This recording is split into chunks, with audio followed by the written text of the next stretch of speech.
সেই 86 বিশ্বকাপে যদি যাই আপনার মনে হয় যে ভিন গ্রহের ফুটবলার যিনি মেসি তিনি কি এবার হাত দিয়ে একটা গোল করবেন? ওরা তো হাত দিয়েও করতে না পারলে রেফারি হাত দিয়ে করতেছে। হ্যালো ভিউয়ার্স, বিশ্বকাপ ফুটবলের টান টান উত্তেজনা আর মাঠের গল্প নিয়ে গোল এন্ড গসিপের বিশেষ পর্বে আপনাদের সবাইকে স্বাগত জানাচ্ছি। আমাদের আজকের বিশেষ অতিথি একজন সফল মানুষ, একজন সফল ব্যক্তিত্ব, পিএইচপি ফ্যামিলির ভাইস চেয়ারম্যান মোহাম্মদ মহসিন। মহসিন ভাই, আসসালামু আলাইকুম। আসসালামু আলাইকুম। থ্যাংক ইউ ভাইয়া। আমি ভালো। আপনি একজন অভিজ্ঞ মানুষ। আমার এই আয়োজনের সবচাইতে সিনিয়র সিটিজেন আপনি এখন পর্যন্ত। খুব লজ্জা পেলাম। সেই প্রসঙ্গে বলতে গেলে আপনি হচ্ছেন এতদিন যাদেরকে আমি হোস্ট করেছি, যাদের ইন্টারভিউ করেছি বা গল্প করার চেষ্টা করেছি, গসিপ করার চেষ্টা করেছি, তাদের মধ্যে আপনি সবচাইতে অভিজ্ঞ ফুটবল খেলার দর্শক।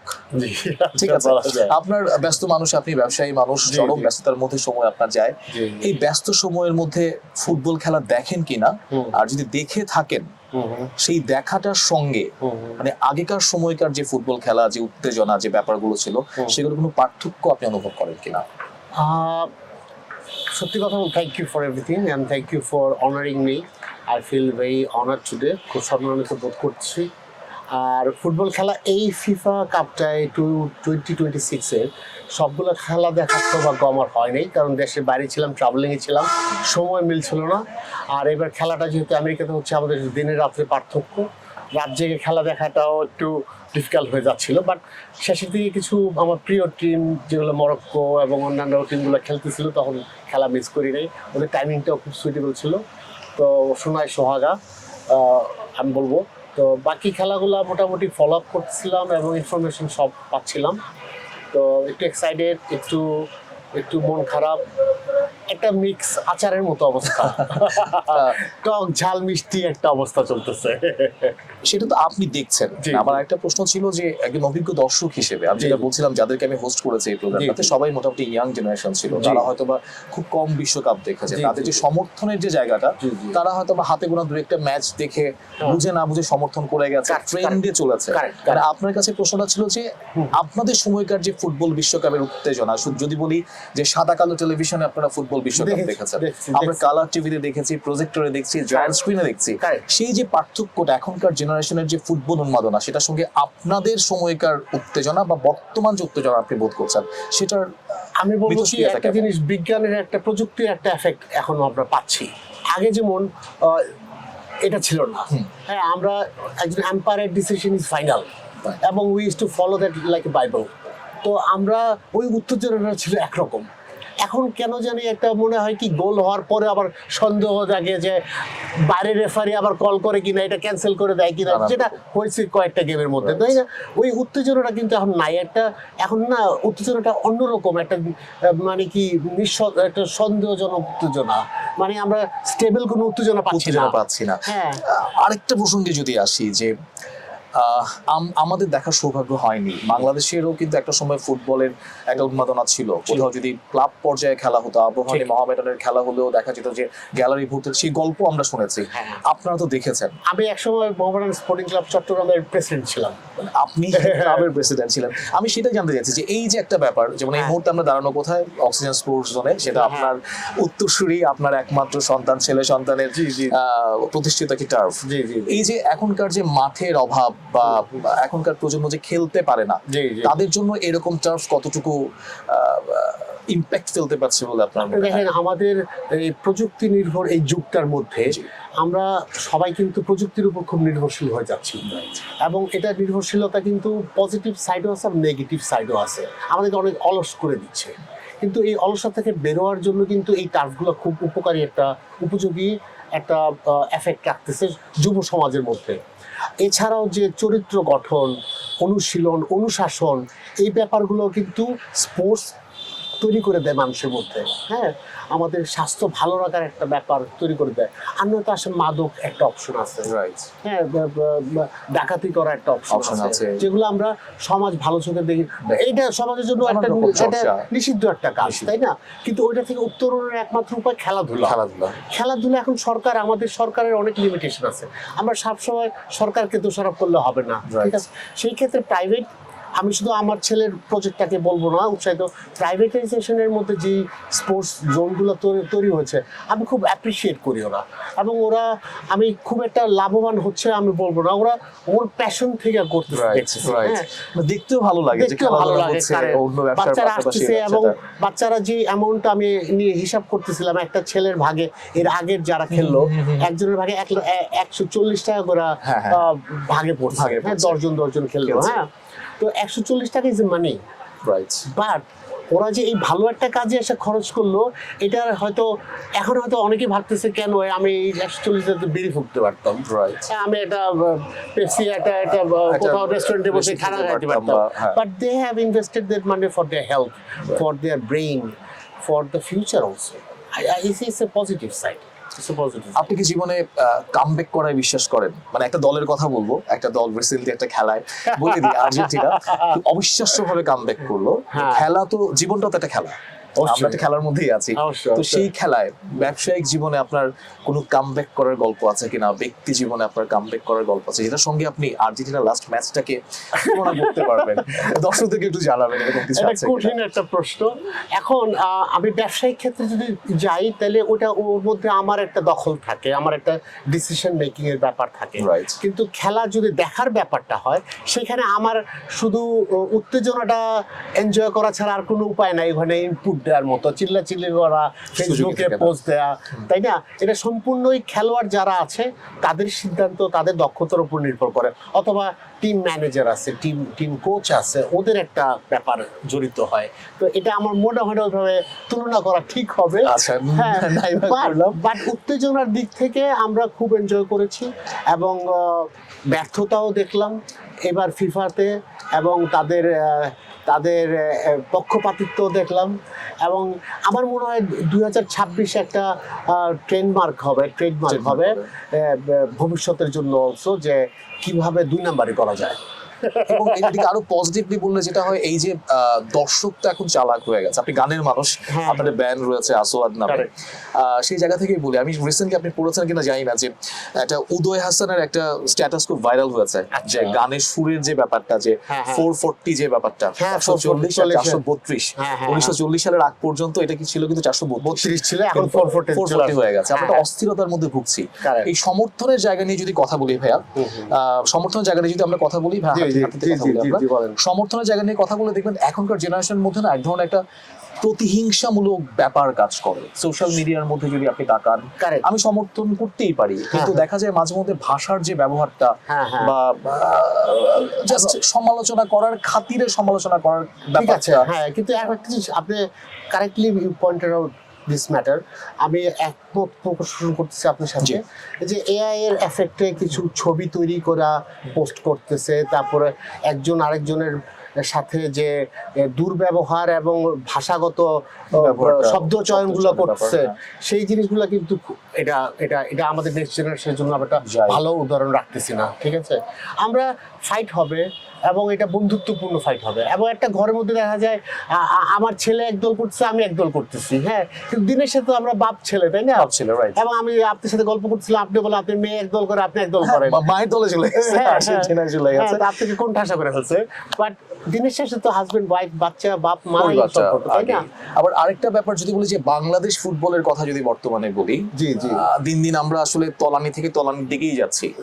সেই বাংলাদেশে যখন ভিনদেশি দলগুলোকে নিয়ে অনেক বেশি উন্মাদনায় আমরা ভুগি, সেটা কি আসলে বাংলাদেশের ফুটবলের যে এগিয়ে যাওয়া, সেই এগিয়ে যাওয়ার কোনো ইম্প্যাক্ট ফেলতে পারবে বলে কি আপনি মনে করেন? যদি আপনি যেহেতু একটা ফুটবল ক্লাবের একসময় প্রেসিডেন্ট ছিলেন, সেই জায়গা থেকে আপনাকে প্রশ্নটা। জি, আমার অনেক অভিজ্ঞতা হচ্ছে, আমি খুব গভীরভাবে, কারণ মোহামেডান আমার একটা প্রাণের দল, এবং আমি আমার ড্রাইভারও যখন ইন্টারভিউ নেই আমি আগে মেক শিওর করছি মোহামেডান স্পোর্টিং এ সাপোর্ট করে কিনা, তো এইভাবে মোহামেডান আমরা। তো সেই ক্ষেত্রে আমি যখন মোহামেডান স্পোর্টসের সাথে জড়িত হলাম, প্রেসিডেন্ট ছিলাম আমি 2 টার্মসে, আমি খুব হতাশ হয়েছি, এবং মানে বড় দলগুলার যে ইম্প্যাক্ট ছিল এটা নীতিগতভাবে মানার মতো নয়, জন্য আমি রিজাইন দিয়ে বেরিয়ে আসি। আর সেকেন্ডলি আরেকটা প্রশ্ন যেটা ওটা খুব ইম্পর্টেন্ট, যে বিদেশি খেলোয়াড় নিয়ে আমরা শিখতেছি, ঠিক আছে, আমরা তো শিখি, এর থেকে লেসন নিয়ে আমাদেরকে উন্নয়ন করতে পারি, উন্নতি করতে পারি, which is very good. But আমরা শুধু ওদের উপর নির্ভর হয়ে ওই উন্মাদনাটা এনজয় করলাম, আমি এটা একটা ফেক উন্মাদনা মনে করি। I don't enjoy that.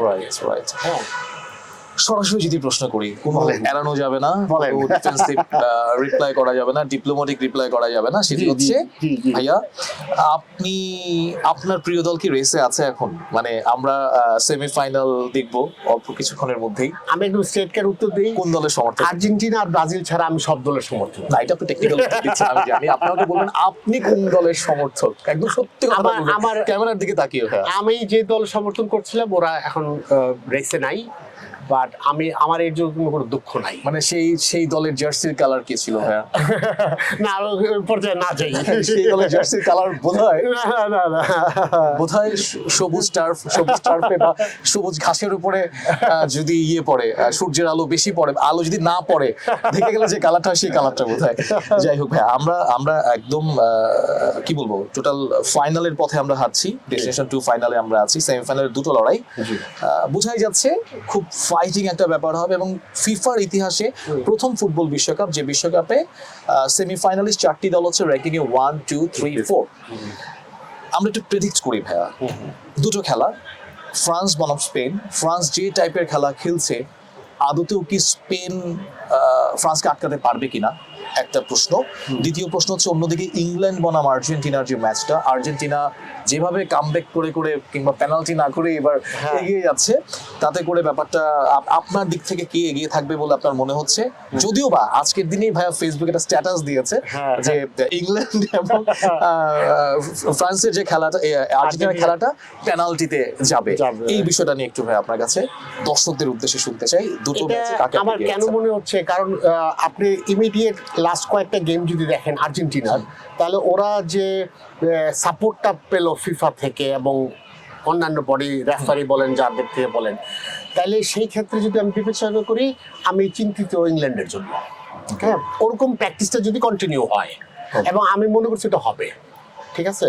তো সেই যে ক্ষেত্রে আর্জেন্টিনার জয় ইজ নিশ্চিত, ঠিক আছে। পেনাল্টিতে গেলে ওরাও জিতবে, পেনাল্টি না যাওয়ার আগে জেতার সম্ভাবনা আর্জেন্টিনার। যেহেতু আমাদের এই শোটার নাম গোল এন্ড গসিপ, হ্যাঁ, আমরা গসিপ করতেই পারি, গসিপ করা কিন্তু কোনো অন্যায় না। সেই জায়গা থেকে যদি বলি, আর্জেন্টিনা দলের বুকের লোগোটা দেখেছেন, স্পন্সরের লোগোটা? আমি আদিদাস। আচ্ছা, আদিদাস। এবং সবচেয়ে মজার বিষয় হচ্ছে ফিফার সবচেয়ে বেশি স্পন্সর করে আদিদাস। এখন ব্যাপারটা কি এইরকম কিনা যে আর্জেন্টিনাকে যদি শেষ পর্যন্ত রাখা না যায়, তাহলে সেক্ষেত্রে ফিফার যে স্পন্সরশিপের ব্যাপার, যা সেলসের যে ব্যাপারটা, সেটা বাধাপ্রাপ্ত হতে পারে, ব্যাহত হতে পারে। এই চিন্তা থেকে কি হতে পারে? আর ফিফার যারা চিফ আছে, যারা কমিটিতে হেড আছেন, ওদের কোনো দুর্বলতা আছে কিনা আর্জেন্টিনা থাকতেই পারে, কিন্তু আপনি কাউকে দোষারোপ করতে পারেন। ফুটবল প্রেমিক যেহেতু, আমার যেমন মোহামেডানের প্রতি একটা দুর্বলতা আছে। আমি আবাহনীকে ঘৃণা করি না, আবাহনীতে আমার অনেক বন্ধু আছে, এখনো খেলতেছে, খেলতেও আগে, কিন্তু মোহামেডান আমার একটা প্রাণের জায়গাতে। এমন যদি ফিফার যারা হেড আছেন, ওদের কাছে যদি আর্জেন্টিনার টিমটা কোনো সফট কর্নারে থাকে, সেটা একটা বিষয়। আর এডিটার্সের যেটা জিনিসটা, এটা জাস্ট একটা স্ট্যাটাস দেখেছি ভাইরাল হয়েছে, কারণ বিজনেস ইজ বিজনেস, ঠিক আছে। আমি যখন কোথাও স্পন্সর করব, আমি ওটার পুরো আউটপুটটা নিতে চাইবো, ঠিক আছে না? এখন যেভাবে হোক, এটা কি মিরাকল কিনা? আমি আবারও সেই প্রসঙ্গে আসছি যে এবারই ফার্স্ট বিশ্বকাপ, যে বিশ্বকাপে র্যাঙ্কিং এর 1, 2, 3, 4 চারটি দল সেমিফাইনাল খেলছে। এক হিসেবে এটা কিন্তু রাইট, মানে র্যাঙ্কিং যদি এমন হয় প্রপার জায়গাতেই আছে, কোনো দল কিন্তু উঠে আসলো না, এবং অল ইউরোপিয়ান দল নিয়েই একটা ফুটবল বিশ্বকাপ দেখেন। আপনি ইতিহাসের যে তাকান, অনেক ভালো টিমও কিন্তু অনেক আগে ঝরে গেছে, এবং ইতিহাসও আছে। কিন্তু 86 বিশ্বকাপে আসি ভাইয়া, ইংল্যান্ডের সঙ্গে আর্জেন্টিনার খেলা, সেই 86 বিশ্বকাপে যদি যাই, আপনাদের মনে হয় যে ভিন গ্রহের ফুটবলার যিনি মেসি, তিনি কি এবার হাত দিয়ে একটা গোল করবেন? ওরা তো হাত দিয়ে করতে না পারলে রেফারি হাত দিয়ে করতেছে। আচ্ছা, এই প্রোগ্রামের একটা বদনাম আছে, আমি নাকি ধরে ধরে ব্রাজিল সমর্থকদের নিয়ে আসি। ব্রাজিল সমর্থক কিনা আমি জানি না, বাট আর্জেন্টিনার যে ছোটখাটো ব্যাপারগুলো আমরা লক্ষ্য করেছি বা ধরতে পেরেছি, সেসব বিষয়ে কিন্তু ভাইয়ার চোখ এড়িয়ে যায়নি। তাহলে আরেকটু শর্ট করে নিই ভাইয়া, ইংল্যান্ড আর্জেন্টিনার খেলায় কে জিতবে সেমিফাইনালে? আমার মন চাচ্ছে ইংল্যান্ড জিতুক, কিন্তু ইতিহাস যদি সহযোগিতা করে যদি যদি যে প্র্যাকটিসগুলো হচ্ছে আমরা পরিলক্ষিত আর্জেন্টিনা। ফ্রান্স আর স্পেনের কথা যদি বলি, ফ্রান্স এখনো পর্যন্ত একটা ম্যাচও হারেনি। আচ্ছা হ্যাঁ, স্পেন কি পারবে ফ্রান্সকে ঠেকাতে? আমি চাই স্পেন জিতুক, এটা আমার ব্যক্তিগত একটা। আপনি ফাইনালে কাকে কাকে দেখতে চান? আমি প্র্যাকটিস সব বাদ দেন, সবকিছু বাদ দিয়ে সব বাদে ইংল্যান্ড স্পেন খেলো। ইংল্যান্ড স্পেন কে জিতুক চান আপনি? আমি চাই স্পেন জিতুক।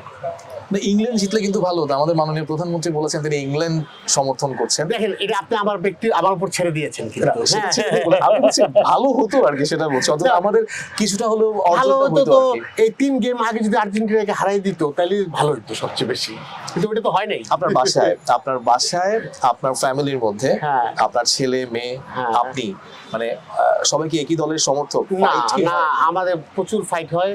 আর যখন খেলা হয় দেখি দল ভারী, যে আর্জেন্টিনার সবাই, বাকি আমার দল পছন্দের একটা দল, সবাই ওইটাই করতেছে, আমি একটু দল ছুট হয়ে ঘুরিয়ে পেঁচিয়ে বের করার চেষ্টা করছিলাম। ভাই ব্রাজিল সমর্থক। আপনি পারবেন না, আমি ব্রাজিলকে পছন্দ করি না একদম। ভাই আপনার সাথে পর্বের পরে কিন্তু আপনার উত্তরসূরির সঙ্গে আমার পর্ব আছে, আমি কিন্তু ক্রস চেক করে নিব, তখন আমি বের করেই নিব আপনি কোন দলের সমর্থক ছিলেন। সমস্যা নাই কোনো।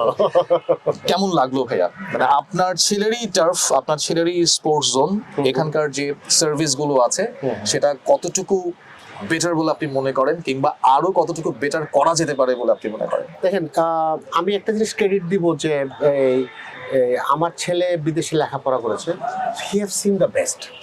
হ্যাঁ, তো সেই ক্ষেত্র থেকে সে যেটা আবার বাংলাদেশের হিউম্যান রিসোর্সকে সে লন্ডনে পড়ালেখা করা একটা ছেলে, ও আমেরিকাতে সবসময় যাওয়া আসা করে, বিশ্বের বিভিন্ন দেশগুলো দেখার সুযোগ হয়েছে। হ্যাঁ, সেই হিউম্যান রিসোর্স কিন্তু আবার বাংলাদেশে নাই। কিন্তু তারপরেও যে পরিষ্কার পরিচ্ছন্নতা, ওদের স্টাফদের ব্যবহার এবং সবাইকে টেক কেয়ার করা এবং স্ট্রাকচার যদি দেখেন আপনি, ছোট জায়গার মধ্যে সে কিন্তু বেশ চেষ্টা করেছে। এবং আমার বিশ্বাস সে যদি আরো একটু বড় জায়গা পেতো, আরো বড় ফান্ড পেতো, ওর মধ্যে লিমিটেশন অনেকগুলো ছিল, ফান্ডের লিমিটেশন ছিল। হি টুক এ লোন ফ্রম পিএইচপি, আমাদের কোম্পানি থেকে একটা লোন নিচ্ছে সার্টেন টাইমের জন্য। তারপরে এই জায়গাটা সে ভাড়া নিয়ে যাচ্ছে আমাদের কোম্পানি থেকে। তো ওর কিছু লিমিটেশন আছে, তারপরেও সে যতটুকু করেছে আমি মনে করি যে he has done the best. এটা বোধহয় একটু বংশ পরম্পরায় আসে। আমি মিজান আঙ্কেলের কাছে শুনেছিলাম যে আপনাদেরকে ছোটবেলায় কিভাবে সেই শিপইয়ার্ডের সেই নাট বল্ট পুরনো থেকে শুরু করে পার কেজি আমাদেরকে, তারপর গেস্ট আসলে গেস্টের জুতো হচ্ছে গুছিয়ে রাখার যে ব্যাপার, মিজান আঙ্কেলের মুখে শুনেছি আমরা, থার্ড জেনারেশনটা ধরে রেখেছে। এবং আমি একটা জিনিস লক্ষ্য করলাম, আমরা যখন কথা বলছিলাম এই শো এর মাঝখানে টার্ফে একটা টিস্যু বা কিছু একটা পড়েছিল, ভাই নিজ হাতে তুলে নিলেন। এই যে পরিষ্কার পরিচ্ছন্নতার যে ব্যাপারটা, আমরা নানান সময় নানান কথাবার্তা বলি যে আমরা যারা দেশের বাইরে ভ্রমণ করি, এই দেশে চুইংগামটা আমরা ফেলে দেই রাস্তাঘাটে, থুতুটাও ফেলে দেই। এবং সবচেয়ে মজার বিষয়, আমি নিজে বাইক রাইডার, বাইক চালাই, তো সেই জায়গায় দেখা যায় বাস যাচ্ছে থুতু ফেলে দিচ্ছে। করোনার মতো একটা বিশাল মহামারী যাওয়ার পরেও কিন্তু আমাদের এই বেসিক যে নর্ম গুলো সেগুলো শেখার মতো আমার ব্যক্তিগত বন্ধুরা, আমার যারা খুব নিকটে, আমি দেখি টিস্যু পেপার ইউজ করতেছে, ওকে বলতেছি যে টিস্যু পেপার আমরা যেখানে সেখানে ফেলাই, এটা ঠিক না। আমাদের দেশে বেরোন, আপনি সব দিকে টিস্যু পেপার দেখবেন, রাইট? ঠিক আছে, এটা কিন্তু দেখতে খারাপ, বিদেশে গেলে দেখবেন না আপনার। এবং তার is has pointed out the same point, বললেন যে পকেটে রাখি আমি, চমৎকার। I do the same thing. আমার টিস্যু পেপার পকেটে, আমার টিস্যু পেপার ময়লা আমার পকেটে ঢুকাই, আইল ফাইন্ড ইট ডাস্টবিন, আইল থ্রো ইট দেয়ার। হ্যাঁ, তো এই পরিবর্তনটা আসা উচিত, সচেতনতা আসা উচিত। এবং আমরা বলি কি, হ্যাঁ সবাই কাজ করে করে আমার বন্ধুরা দেখছি ওদের টিস্যু পেপারগুলো ওরা মাটিতে ফেলা গেছে। সাগরপাড়ে ফুটবল খেলছেন? সাগরপাড়ে একবার খেলার সুযোগ থাকা উচিত আপনাদের, একবার খেলার সুযোগ হয়েছিল, খেলেছিলেন। ফুটবল মানে তো অনেক মেমোরিজ থাকে আমাদের, যে বাবা ছেলের খেলা বা ফ্যামিলির। আপনাদের টুর্নামেন্টে বোধহয় কদিন পরেই আছে, ফুটবল নিয়ে আপনার কোনো সুইট মেমোরিজ আছে? মানে কোনো খেলা দেখা নিয়ে না, মানে ফ্যামিলির মধ্যে বন্ধু বান্ধব কোনো সুইট মেমোরিজ আছে? আমার বন্ধুদের সাথে আমি তো বড় হয়ে উঠেছি নাসিরাবাদ হাউজিং সোসাইটিতে। ওখানে ছোট একটা ক্লাব ছিল, সোসাইটি ক্লাব, এটা 1974-এ তৈরি করা একটা ক্লাব, ভেরি ওল্ড ক্লাব। এবং আমি গত টার্মে আমি প্রেসিডেন্ট ছিলাম ওখানে, এবং ইটস এ রেজিস্টার্ড ক্লাব নাও। আর ওইটার যে মাঠের মধ্যে খেলতাম, আমার মনে আছে আমাদের মাসুম ভাই ছিলেন, উনি এক সময় চট্টগ্রাম মহামেডান এবং মুক্তিযোদ্ধাতে খেলতেন, এবং উনি এখন রিটায়ার করেছেন, বাট ব্যবসা বাণিজ্য আছে। এবং এই মাসুম ভাই দেখলাম সারাটা জীবন উনি ফুটবল নিয়ে কাটাচ্ছে, আমাদেরকে ফুটবলে উৎসাহিত করছে, ক্রিকেটে উৎসাহিত করছে, খেলাধুলায়।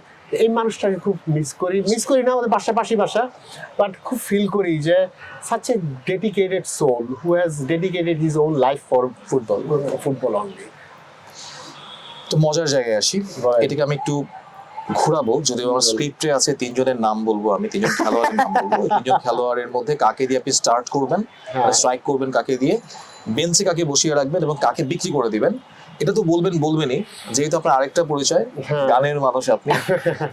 এই খেলোয়াড়দের সঙ্গে বাংলাদেশে কোনো সিঙ্গারকে তুলনা করতে হবে বা সিমিলারিটি বোঝাতে হবে যে এই খেলোয়াড়টা ওই সিঙ্গারের মতো। আচ্ছা, ঠিক কঠিন আছে, একটা। এটাই মজা। আমি তিনজনের নাম বলছি, আবার বলছি, স্টার্ট, বেঞ্চেল। এটা কিন্তু গসিপ, সুতরাং গসিপ, হ্যাঁ। কাকে দিয়ে স্টার্ট করবেন, কাকে বিক্রি করে দিবেন এবং কাকে বেঞ্চে বসিয়ে রাখবেন এবং কার সঙ্গে কোন খেলোয়াড়ের সঙ্গে কোন গায়কের সিমিলারিটি দেখাবেন আচ্ছা আপনি। আচ্ছা আচ্ছা। রোনালদো নাজারিও আপনার জমানার খেলোয়াড়দের কথা বলছি, Lionel Messi, Cristiano Ronaldo. Ronaldo strike করবেন সেই ব্রাজিলের সোনালী অতীত, ভাইয়া ব্রাজিল সমর্থক। মেসিকে কি করবেন, বেঞ্চে বসিয়ে রাখবেন না বিক্রি করে দিবেন? বিক্রি করে দেবো, দুই পাশে দাম নাই ওর। নিশ্চিতভাবে ব্রাজিল সমর্থক। ক্রিস্টিয়ানো রোনালদোকে কি করবেন? ও খুব বেশি খেলা এটা বলে লাগে। ও পর্তুগালের খেলোয়াড়, CR7 কি বেঞ্চে বসিয়ে রাখবেন? সেল সেল করে দেবো। তো দুজনকে সেল করে দিলেন, বেঞ্চে তো একজনকে বসাইতে হবে। বেঞ্চে বসার মতো তিনজনের একজনও নাই। আচ্ছা, বসাইলাম না। এবার আমরা সিঙ্গারদের সঙ্গে তুলনা করি। জি বলেন। রোনালদো নাজারিওর সঙ্গে কোন সিঙ্গারকে আপনি তুলনা করবেন? চিটংয়ের হতে পারে, ঢাকার হতে পারে। কুমার বিশ্বজিৎ। কুমার বিশ্বজিৎ, তখনকার। তখনকার কুমার বিশ্বজিৎ, মানে সব শ্রেণীর দর্শকদের কাছে, শ্রোতার কাছে যিনি পছন্দের। জি জি। লিওনেল মেসির সঙ্গে কাকে তুলনা করবেন? হাবিব। হাবিব ওয়াহিদ, হ্যাঁ, সুরের জাদুকর, কম্পোজিশনে চমৎকার একটা চেঞ্জ এনেছে। ক্রিস্টিয়ানো রোনালদো, CR7, যদিও ছিলেন না আপনি, তার জন্য অনেক মেয়েরা পাগল, তার একটা এরকম একটা ইয়ে আছে আর কি, স্টাইল আছে, তাই না? সবাই ইয়ে করে। আমি দেখি না কাউকে বাংলাদেশি। আমি বলতে হবে, কোনো না কোনো নাম বলতে হবে। এমন একটা সিঙ্গারের নাম বলেন যার কথা আপনার হয়তো ওভাবে মনে থাকে না বা খুব একটা পছন্দ করেন, এমন কারো নাম বলতে পারে। না, পছন্দ করি সবাইকে। বা উনি বেঁচে নাই, আমার খুব পছন্দের একজন গায়ক, মাইলসের। মাইলসের হচ্ছে শাফিন ভাই। শাফিন ভাই, আবার বাচ্চু ভাইকে বলে, বাচ্চু ভাই। বাচ্চু ভাই, Ronaldo, Legend. Cristiano Ronaldo, legend, আসলে লেজেন্ড। ভাইয়া, শেষ হয় না আপনার? শেষ করতে ইচ্ছে করতেছে আসলে ভাইয়াকে সাথে পেয়ে, কারণ আচ্ছা, বলেন। এরকম মানুষজনকে পেলে ছাড়তে ইচ্ছে করে না, কারণ মূল্যবান সময় থেকে আমাদেরকে সময় দেয় এবং আজকের এই আয়োজনটি করতে গিয়ে ভাইয়ের অনেকটু সময় আসলে নিয়েছে। না না, এবং আমি খুবই গ্রেটফুল ভাই আপনাকে সাথে পেয়ে, এবং ভবিষ্যতেও আমি লাভিং ইট। শুধুমাত্র অক্সিজেন স্পোর্টস জোনের জন্য না, না, না, আমাদের জন্য আপনি সবসময় থাকবে সেটা বিশ্বাস করি। You call me, I will be there. এবং আমরা চাইবো যে আপনার যে ইনশাআল্লাহ। প্রেডিকশন সেটা মিলে যাক। ইনশাআল্লাহ। আজকের মতো ভাই শেষ করছি। Thank you so Thank much. you, ভাই। আল্লাহ হাফেজ। আসসালামু আলাইকুম। Thank you so much.